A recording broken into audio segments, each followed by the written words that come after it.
The Alpha King pretended to choose the most beautiful sister, but discovered the truth about the rejected one.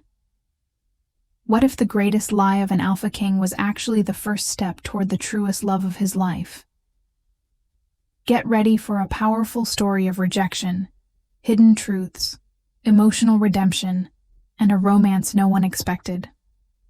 Subscribe to the channel, like the video, and comment which city you are watching from. Your presence matters here.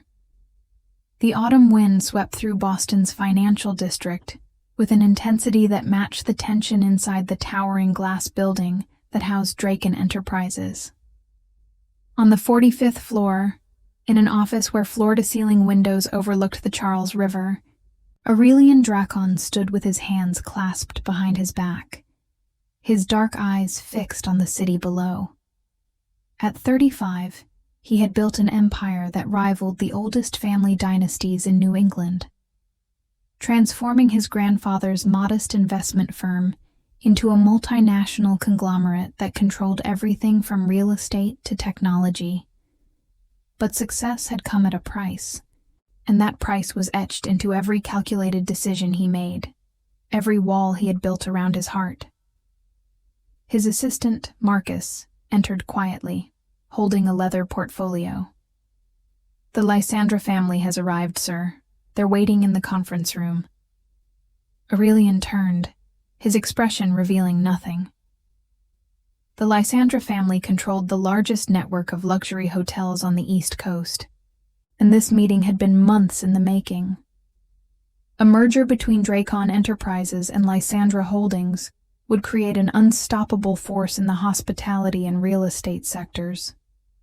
But mergers of this magnitude required more than contracts and signatures. They required something far more personal, something that made Aurelian's jaw tighten with familiar resentment. They required a marriage alliance. The conference room was elegance personified, with mahogany panels and a table that could seat 20.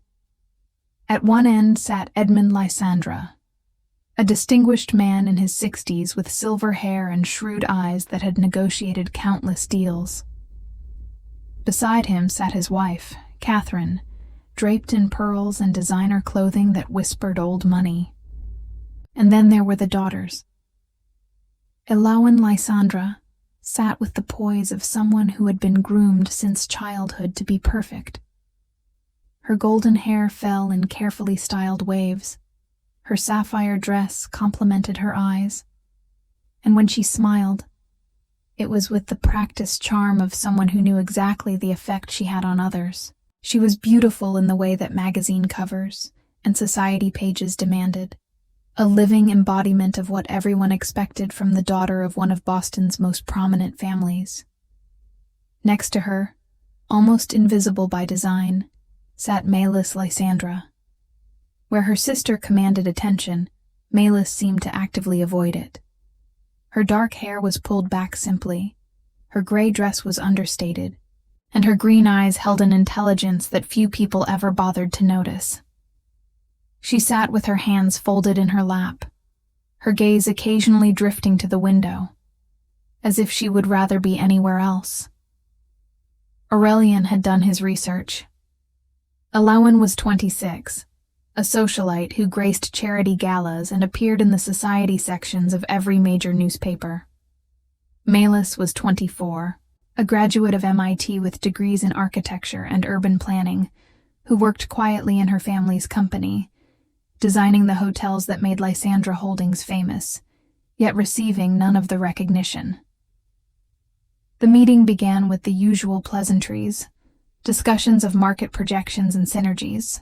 Edmund Lysandra spoke with the confidence of someone who believed this merger was already decided. A union between our families would be unprecedented, Aurelian. Together, we would reshape the landscape of American luxury. Aurelian nodded, his expression neutral. I agree, which is why I've given this considerable thought. The room fell silent, everyone understanding what was coming next. Catherine Lysandra's eyes gleamed with anticipation. Elowen straightened her posture, her smile becoming even more radiant.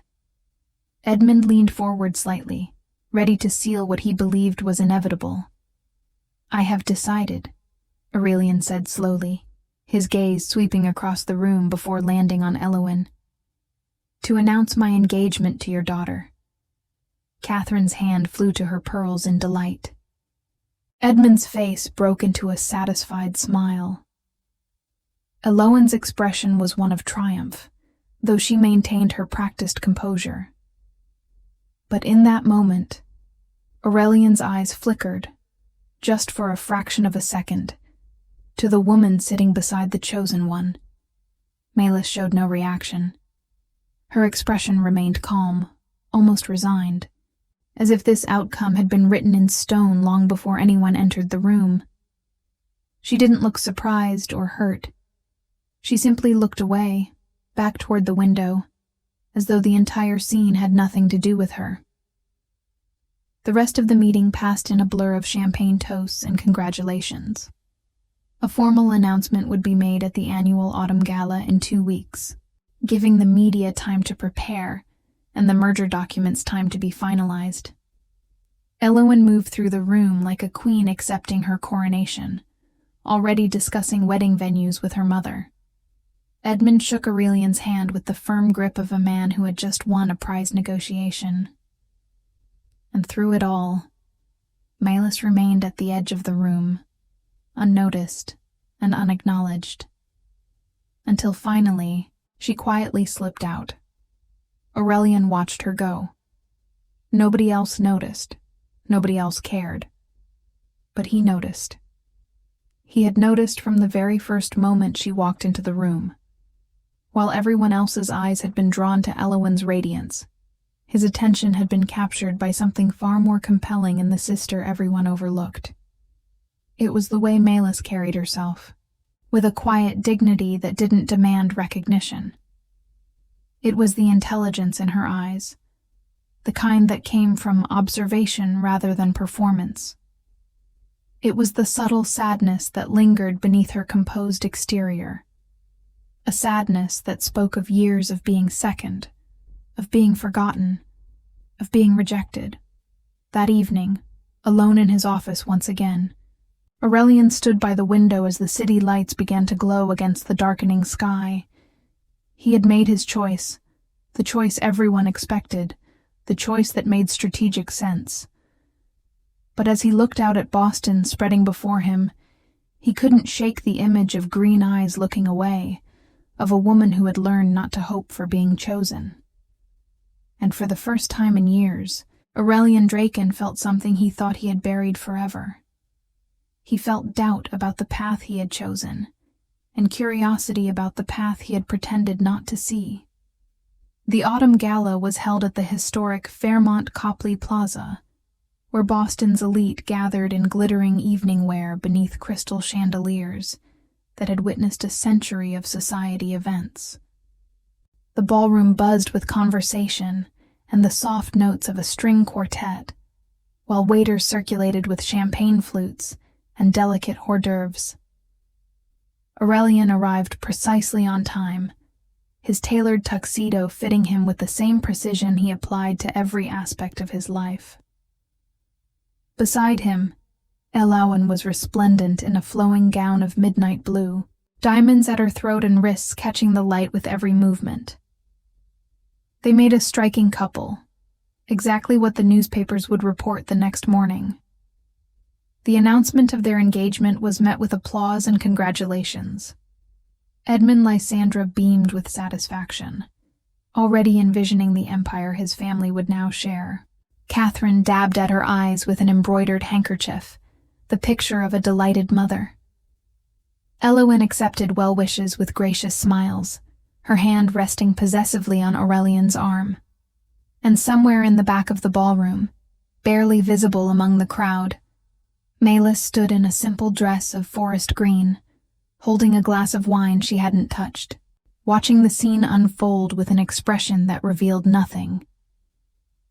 As the evening progressed, Aurelian played his part flawlessly. He danced with Elowen, posed for photographs, and discussed business with potential partners. But his attention kept drifting, searching the crowd until he found what he was looking for. Melis had moved to the terrace, stepping through the French doors into the cool October night. The terrace overlooked Copley Square, the lights of the city creating a backdrop of urban beauty. She stood by the stone balustrade, her arms wrapped around herself against the chill, looking out at the view with the same distant expression she had worn during that first meeting. Aurelian found himself walking toward the terrace, making excuses to the board member who was mid-sentence. He stepped outside, the noise of the gala fading behind him. Melis didn't turn, though he knew she had heard him approach. For a moment, neither spoke, the sounds of the city filling the silence between them. Finally, without looking at him, she said quietly, "You should return to your fiancé. People will notice you're gone." Her voice was soft, but clear, with an undertone of something he couldn't quite identify. Not bitterness, exactly. Something more complex. "Let them notice," Aurelian replied, moving to stand beside her at the balustrade. Up close, he could see details he hadn't noticed before. The way her dark hair caught hints of auburn in the lamplight, the faint dusting of freckles across her nose that no makeup could quite hide, the intelligence in her eyes that seemed to see far more than she let on. "You designed this hotel's renovation 3 years ago," he said. It wasn't a question. He had done his research. Melis finally looked at him, surprise flickering across her features. "How did you know that?" "I make it my business to know things," Aurelian said. "The integration of modern sustainability features while preserving historical character. The use of natural light to create warmth in public spaces. The attention to accessibility without compromising aesthetic integrity. It's remarkable work." For the first time, he saw something break through her careful composure. A flash of pleasure, quickly suppressed. "My father presented it as his vision. Ilawan cut the ribbon at the reopening. There it was again, that resignation that seemed to define her existence. Not spoken with self-pity, just stated as simple fact. "Why do you let them do that?" Aurelian asked, surprising himself with the directness of the question. Melis was quiet for a long moment. When she finally spoke, her voice carried the weight of years. "Because that's how it's always been. Ilawan is the face of our family. Beautiful, charming, perfect. I'm the one who does the work in the background. We all play our roles, Mr. Draken. Isn't that what you're doing right now? Playing the role expected of you?" Her words struck closer to home than she could know. Aurelian felt something stir in his chest, something he had kept locked away for so long he had almost forgotten its existence. "What if I don't want to play that role anymore?" The words were out before he could stop them. Melis turned to face him fully, her eyes searching his face for deception or mockery. Finding neither, she smiled sadly. "Then you're braver than I am. Or more foolish. I haven't decided which." Before Aurelian could respond, the terrace doors opened and Ilawan emerged, her expression perfectly pleasant, but her eyes sharp. "There you are, darling. Everyone's asking for you." She moved to Aurelian's side, linking her arm through his, her gaze sliding over Melis as if she were part of the furniture. "Melis, you really should come inside. It's far too cold out here, and you know how you catch chills.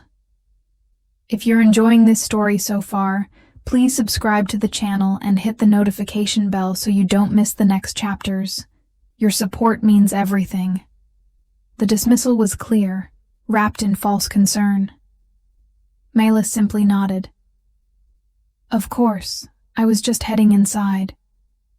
She moved past them, And as she did, her shoulder brushed against Aurelian's arm. It was the briefest contact, accidental and meaningless to anyone watching.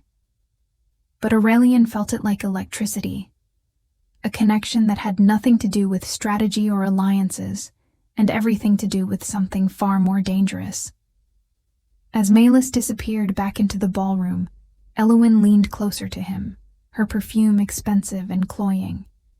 "You shouldn't waste time on her, Aurelian. Malus has always been a bit odd, preferring her blueprints to people. Not at all suited for the life you and I will lead together." Aurelian said nothing, but as he allowed Elowen to guide him back to the gala, back to the role he was supposed to play, he couldn't stop thinking about green eyes that saw too much, about quiet strength that asked for nothing, about a woman who had spent her entire life being overlooked.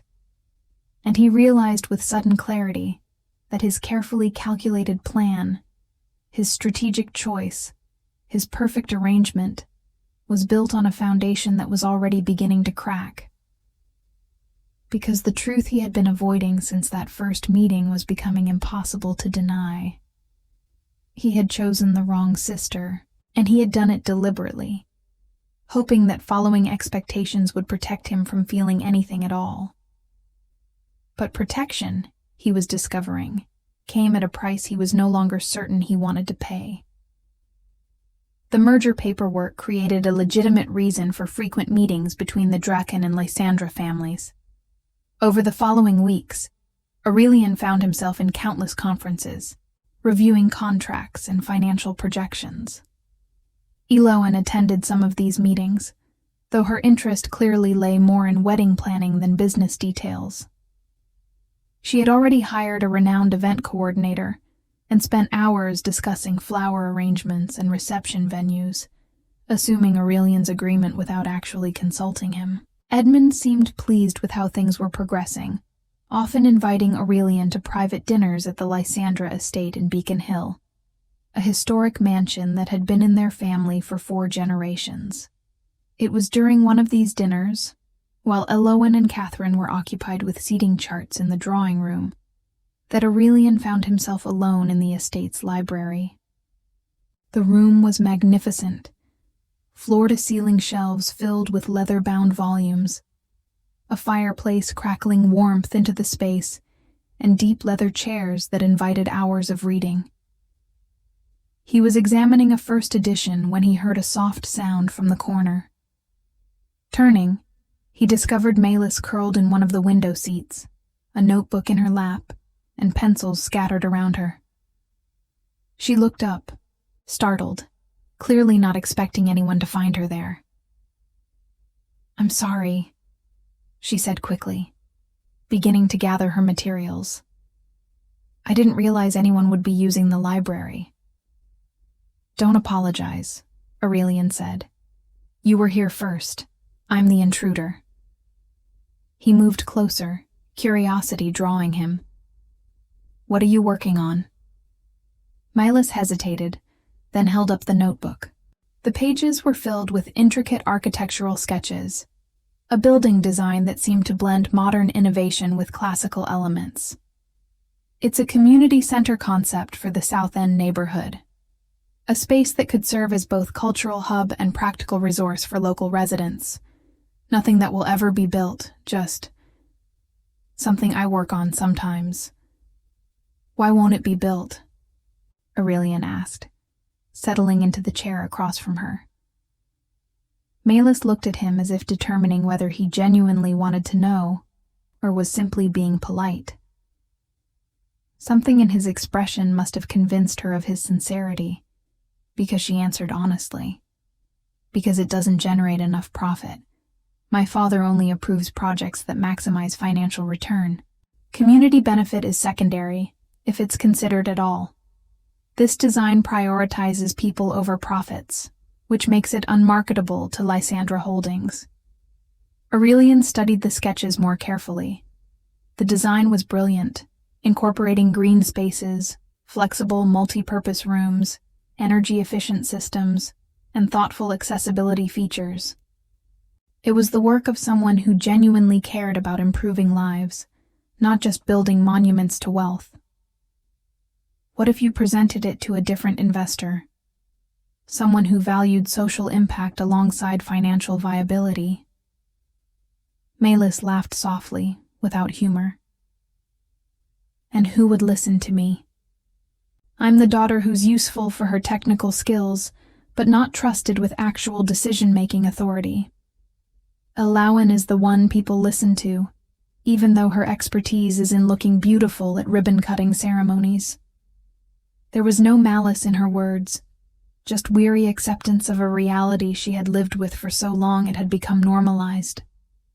Aurelian felt anger stir within him, not at Melis, but at everyone who had made her believe she was worth less than her sister. That's going to change, he said quietly. Melis looked at him with surprise. What do you mean? After the wedding, you'll be family. I'll make sure your voice is heard in the merged company. The moment the words left his mouth, Aurelian saw Melis's expression shift. The brief hope that had flickered in her eyes died, replaced by something harder. Of course, she said, her voice carefully neutral.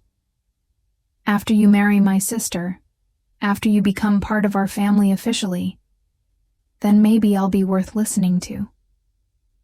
She stood abruptly, gathering her sketches. I should let you enjoy the library in peace. Please excuse me. She left before Aurelian could explain what he had meant, before he could tell her that it wasn't about the wedding or family connections, that he had meant it because she deserved to be heard regardless of any merger or marriage. But perhaps that was the problem. He couldn't tell her the truth, couldn't admit even to himself what was becoming increasingly clear with every conversation. Every stolen glance, every moment they shared. The following week brought the formal engagement party, another society event that would be covered extensively in the media. Aurelian went through the motions, smiling for cameras beside Elowen, accepting congratulations from business associates and society figures. The ring on Elowen's finger was appropriately impressive, a large diamond that caught the light and drew admiring comments. She wore it like a trophy, displaying it with practiced elegance. Throughout the evening, Aurelian found himself searching for Melis in the crowd. She was there, fulfilling family obligations, but keeping to the periphery as always. When he finally managed to approach her near the end of the evening, she was standing by a tall window overlooking the garden. Melis, he said quietly. She turned, her expression carefully composed. Congratulations on your engagement party, Mr. Draken. Everything is very elegant. The formality in her voice created distance between them. I wanted to apologize for what I said in the library. I expressed it poorly. Melis shook her head slightly. There's nothing to apologize for. You were being kind, offering help. I appreciate the gesture. But there was something in her tone that suggested she didn't believe it was genuine, that she had learned not to trust kindness from people who had already chosen someone else. It wasn't just a gesture, Aurelian insisted, stepping closer. Your work deserves recognition. You deserve... He stopped himself, uncertain how to finish that sentence without revealing too much. Melis looked at him for a long moment, her green eyes searching his face. What do I deserve, Aurelian? It was the first time she had used his first name, and hearing it from her lips sent something electric through him. Tell me, what does the woman who spent her entire life being second best deserve? What does the sister who's only valued for what she can do in the background deserve? What does someone like me deserve from someone like you? The questions hung in the air between them, heavy with unspoken meaning. Aurelian found himself unable to answer, not because he didn't know, but because the truth was impossible to speak aloud. because saying it would mean acknowledging that every choice he had made since meeting the Lysandra family had been wrong, because admitting what he felt would mean destroying carefully laid plans and facing consequences he wasn't certain he was ready to handle. Before he could find any words at all, Elowen appeared at his side, her hand possessively taking his arm. "There you are, darling. The Hendersons want to discuss the honeymoon destination you mentioned." As Elowen led him away, Aurelian looked back at Malis. She stood alone by the window, illuminated by soft light, looking like everything he hadn't known he needed until it was too late. And in that moment, standing beside his fiancée while his heart pulled toward her sister, Aurelian Dracon understood that he had built a trap for himself. A trap made of expectations and strategic decisions and the belief that he could control his own heart. But hearts, he was learning, didn't follow strategic plans. They chose their own paths, often the most complicated and impossible ones. And his heart had chosen the woman everyone else had rejected. The woman he had publicly passed over. The woman he had no right to want, but wanted more with each passing day. November brought early snow to Boston, transforming the city into a winter wonderland that seemed at odds with the turmoil in Aurelian's mind. The merger was progressing smoothly. The wedding was scheduled for spring, and to the outside world, everything was proceeding exactly as planned. But inside, Aurelian felt like he was slowly suffocating under the weight of his own choices.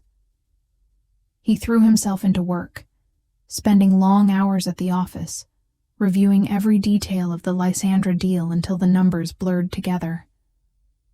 Marcus noticed the change in his employer's demeanor but said nothing, simply ensuring coffee was always available and meetings were scheduled efficiently.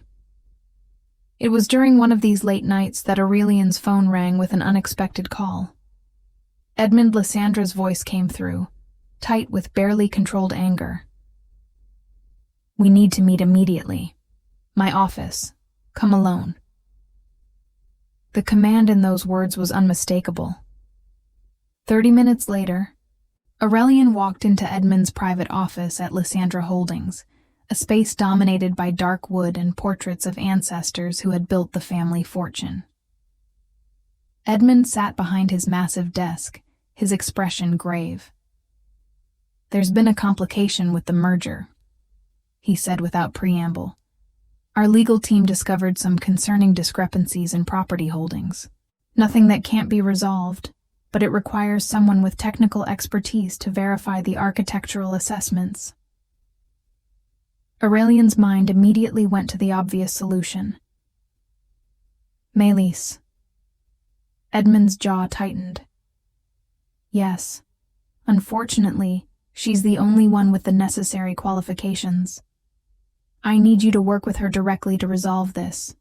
The wedding is 4 months away, and I will not have any complications threatening this alliance." The irony wasn't lost on Aurelian. The man who had dismissed his younger daughter's abilities for years now relied on them to save his precious merger. "Of course," he said. "When do we start?" "Tomorrow. The properties in question are in Providence, Rhode Island. It will require several days of on-site assessment. I'm trusting you to keep this professional and efficient." The next morning, Aurelian and Malis met at South Station to catch the train to Providence. The awkwardness between them was palpable. Malis was dressed professionally in dark slacks and a cream sweater, her hair pulled back, her expression neutral. She carried a leather bag filled with architectural plans and assessment tools, looking every bit the competent professional her father had finally been forced to acknowledge. The train ride was mostly silent, both of them pretending to work on their laptops while the New England countryside rolled past the windows. It wasn't until they reached Providence and checked into separate rooms at a historic hotel that Malis finally spoke directly to him. "My father made it clear I'm to assist you and then return to being invisible," she said, her voice carefully controlled. So let's get this assessment done quickly and professionally. Aurelian wanted to argue, to tell her that wasn't how he saw her at all, but the walls she had built were formidable. Instead, he simply nodded. Tomorrow morning, we start with the waterfront properties. The buildings in question were beautiful old structures along the Providence River, brick warehouses from the industrial era that Lysandra Holdings planned to convert into luxury condominiums. Milas moved through them with professional expertise, taking measurements, examining structural elements, and making detailed notes. Watching her work, Aurelian saw the passion she brought to architecture, the way her entire demeanor changed when she was in her element. On the second day, while examining a particularly challenging structural issue, Milas climbed a scaffolding to inspect the upper floor. Aurelian followed, and they found themselves alone in a space that still bore the marks of its industrial past. Afternoon light streamed through tall windows, illuminating dust motes in the air. Milas was sketching potential reinforcement solutions when she spoke, her voice barely above a whisper. "Can I ask you something?" Aurelian moved closer. "Anything." "Why did you choose Alowan?" The question hung in the air like the dust around them. It was direct, vulnerable, and completely unexpected. "Everyone knows why," Aurelian said carefully. "The alliance, the merger, the expectations." "That's not what I'm asking," Milas said, turning to face him. "I'm asking why you chose her instead of—" She trailed off, unable to finish the sentence, but her eyes said what her voice couldn't. "Instead of me." Aurelian felt something break inside him, all the careful control he had maintained for months, crumbling under the weight of that unfinished question. "Because I was a coward," he said, the words raw and honest. "Because choosing you would have meant admitting I was capable of feeling something I swore I would never feel again. Because you terrified me in a way Elowen never could." Milas stared at him, her green eyes wide with shock. "What are you saying?" "I'm saying I made the wrong choice," Aurelian continued, the admission pouring out of him like water through a broken dam. "From the first moment I saw you, sitting beside your sister, trying to be invisible, I knew. I knew you were everything I hadn't realized I needed. Your intelligence, your quiet strength, the way you observe the world with such depth. But I was afraid. Afraid of feeling again. Afraid of being vulnerable. Afraid of choosing something real over something safe."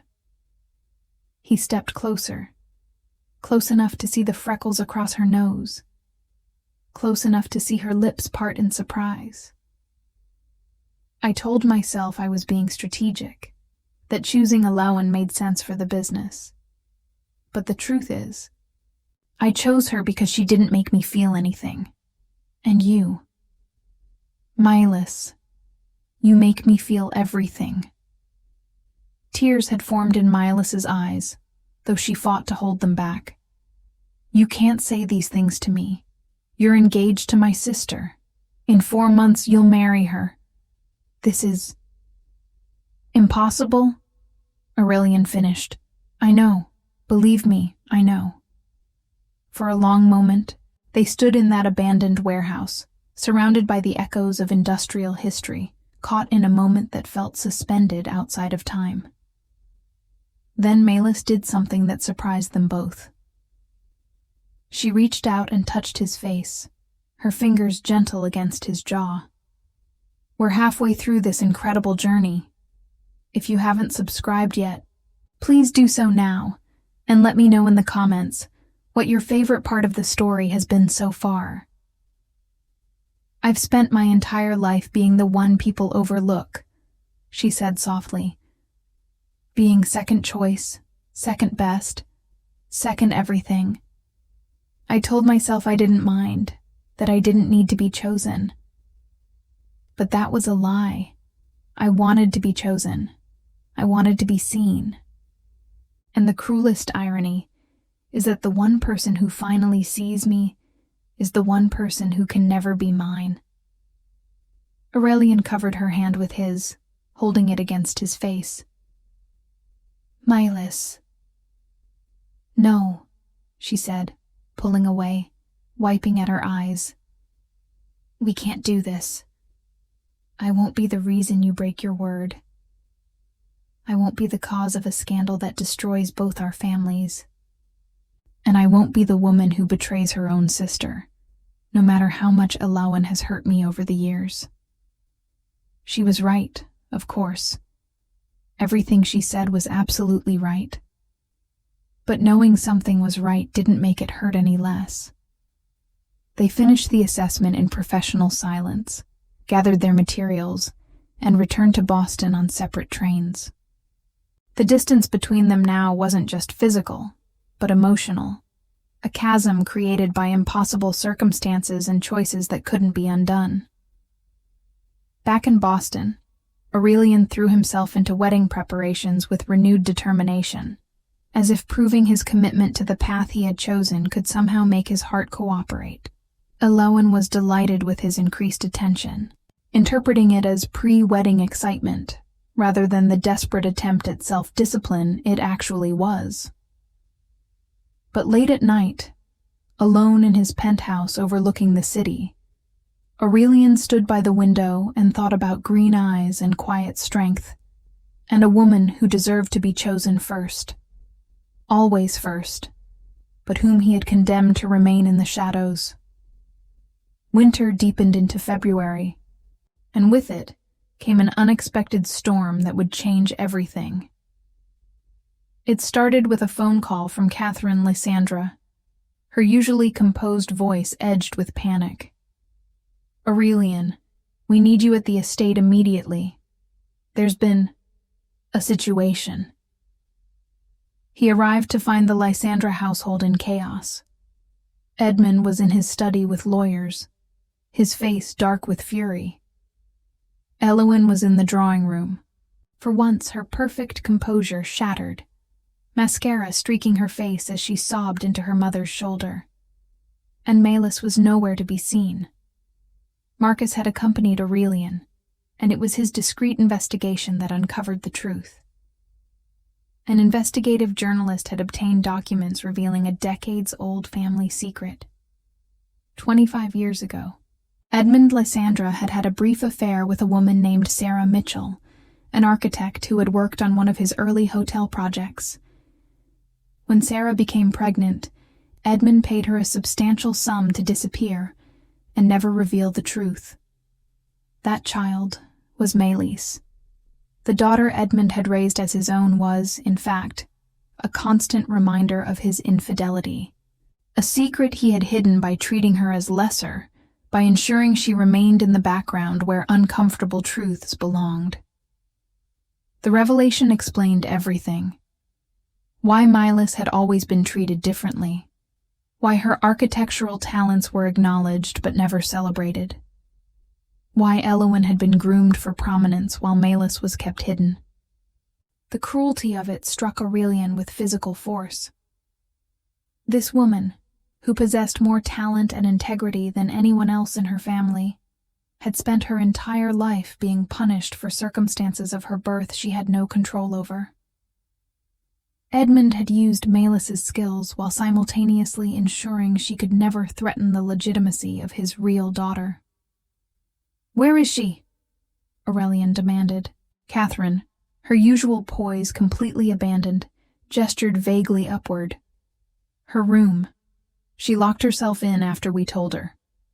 Aurelian, you must understand. This scandal could destroy everything. The merger, the wedding, our family's reputation. We need to control the narrative." "Control the narrative?" Aurelian repeated, his voice dangerously quiet. "Your husband hid the truth about his daughter for 25 years, treated her as less than her sister, denied her the recognition she deserved, all to protect his own reputation. And your concern is controlling the narrative?" Without waiting for a response, he climbed the grand staircase to the second floor. He found Melis's room at the end of the hall, a space he had never entered before. He knocked gently. "Melis, it's Aurelian. Please, let me in." Silence. He knocked again. "I know you're in there. I know what they told you. And I need you to know that none of this changes who you are." More silence. Then finally, he heard the lock click. The door opened to reveal Melis, her eyes red from crying but her expression strangely calm. "Of course it changes who I am," she said quietly. "It explains who I've always been. The daughter who didn't quite fit. The one who was useful but never celebrated. The reminder of a mistake that my father regretted every time he looked at me." Aurelian stepped into the room, closing the door behind him. The space was simple compared to what he'd seen of Alowan's elaborate suite. Bookshelves lined with architecture texts, a drafting table by the window, photographs of buildings rather than society events. This was the room of someone whose passion lay in creation, not appearance. "You are not a mistake," he said firmly. "You are brilliant, talented, and worthy of so much more than they ever gave you." Melis laughed bitterly. "Don't you see the irony? You chose Elowen, the daughter everyone believed was legitimate. Now the truth is out, and I'm the scandal that could destroy everything you've worked for. The merger, your reputation, the alliance you need." "I don't care about the merger," Aurelian said, the words surprising him even as he spoke them. "I don't care about the alliance or my reputation or what anyone thinks." Melis looked at him with disbelief. "You're lying. Everything you've done has been calculated, strategic. You don't make decisions based on feelings." "You're right," Aurelian admitted. "I didn't make decisions based on feelings. Past tense. Because I was wrong. About everything." He moved closer to her, his dark eyes intense. "These past months I've been living a lie. Pretending I chose correctly. Pretending I could marry your sister while my heart belonged to you. Yes, to you, Melis. It has from the beginning." "You can't say that now," Melis whispered, though her eyes held a desperate hope. "Not when everything is falling apart. Not when I've just learned my entire life was built on a lie." "That's exactly when I should say it," Aurelian insisted. "Because in the middle of all these lies and secrets and calculated choices, there's one truth I can't deny anymore. I love you. I've loved you since that first meeting, when you sat beside your sister and everyone looked at her, and I couldn't stop looking at you. I love your intelligence, your quiet strength, the way you pour yourself into your work. I love the way you never demanded to be seen but deserved it more than anyone. I love you, and I was a coward for not choosing you from the start." Tears streamed down Melis's face. "I love you too," she said, her voice breaking. "I've loved you and hated myself for it, knowing you belonged to my sister. Knowing I was betraying Elowen just by feeling this way. Elowen doesn't love me," Aurelian said gently. "She loves what I represent. The status, the merger, the social position. If you asked her to describe who I actually am, what matters to me, what I dream about, she couldn't answer. But you could.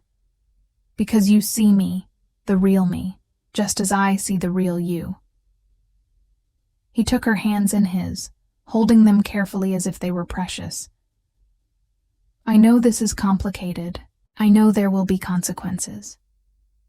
Your father's revelation will cause a scandal whether I'm involved or not. The merger might fall apart. Society will talk. But I'm done making choices based on what other people expect. I'm done being a coward. If you'll have me, if you're willing to face everything that comes with this choice, I want to be with you, not because it makes strategic sense or maintains an alliance, but because you're the person I want to build a life with. Milas looked at their joined hands, then up at his face, searching for any hint of doubt or deception. Finding none, she made her choice. She stepped forward and kissed him, a kiss that held all the longing and hope and fear of months of unspoken feelings. Aurelian pulled her closer, holding her as if she might disappear. This woman he should have chosen from the beginning. When they finally broke apart, Melis smiled through her tears. What do we do now? Now, Aurelian said, we go downstairs and tell them the truth. All of it. The confrontation that followed was every bit as difficult as they expected. Edmund raged about betrayal and destroyed reputations. Catherine wept about scandal and social ruin. Elowen, surprisingly, said very little. She looked at Aurelian and Melis standing together, really looked at them, and something in her perfect facade cracked. You love her, she said finally. It wasn't a question. Aurelian met her gaze steadily. I do. I'm sorry, Elowen. You deserve someone who loves you the way I love Milas. That person isn't me. For a moment, Elowen looked genuinely hurt. Then, slowly, she removed the engagement ring and set it on the table between them. I suppose I always knew, she admitted quietly. The way you looked at her when you thought no one was watching. I told myself I was imagining it, that I was the obvious choice, so nothing else mattered. But love isn't about obvious choices, is it? In the weeks that followed, the scandal broke across every society page and business publication in the country. The revelation about Melis's true parentage, combined with Aurelian ending his engagement to marry her sister instead, created exactly the kind of sensation everyone had feared.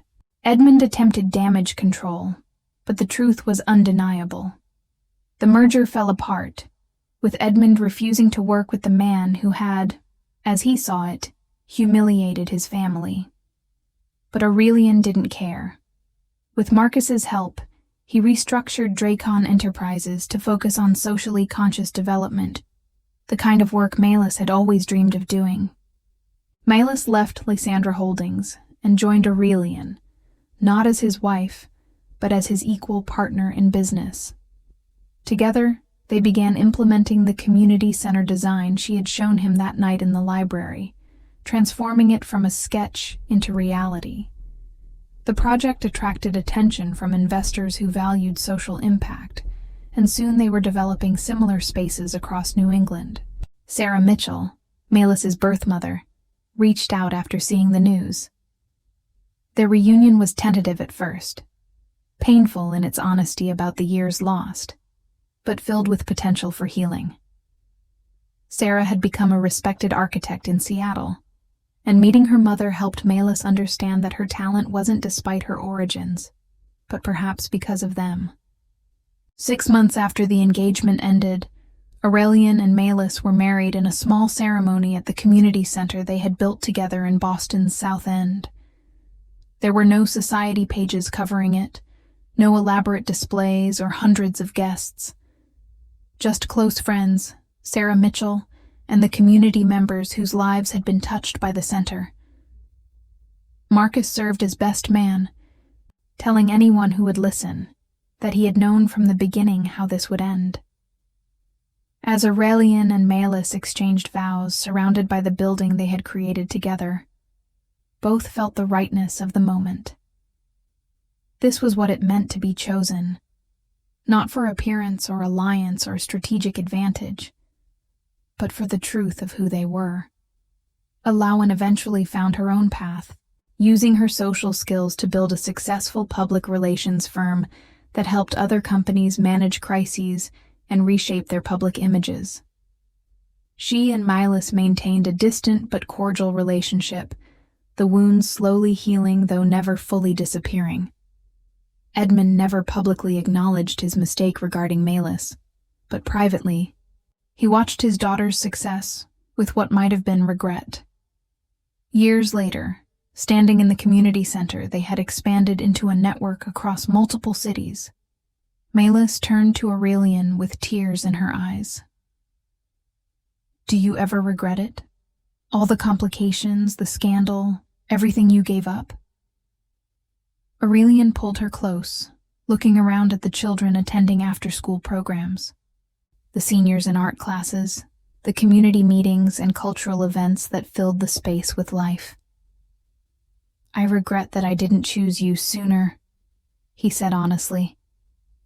"I regret the months we wasted pretending I could be happy with the safe choice. But I don't regret a single moment since I finally stopped being a coward and admitted the truth."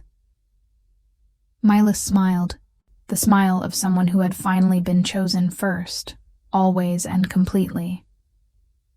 "I spent my whole life being overlooked, being rejected, being told I wasn't enough. You showed me that wasn't true. You saw me when nobody else did." "No," Aurelian corrected gently. "You showed yourself. Your talent, your integrity, your strength, those were always there. I was just lucky enough to recognize them, even if it took me too long to act on it." As they stood together in the building that represented everything they had built from honesty and love, rather than strategy and expectation, both understood that their story wasn't about a king choosing a queen. It was about two people who had spent their lives protecting themselves from vulnerability, finally finding the courage to be seen, truly seen, by someone who valued what lay beneath the surface. And in that truth, in that choice to love authentically, rather than strategically, they had found something worth more than any merger or alliance or society's approval. They had found each other. Thank you so much for joining us on this emotional journey. If you enjoyed The Alpha King Pretended to Choose the Most Beautiful Sister, but discovered the truth about the rejected one, please subscribe to the channel, give this video a thumbs up, and share your favorite moment in the comments below. What touched your heart the most? Let us know. And don't forget to check out our other stories. See you in the next one.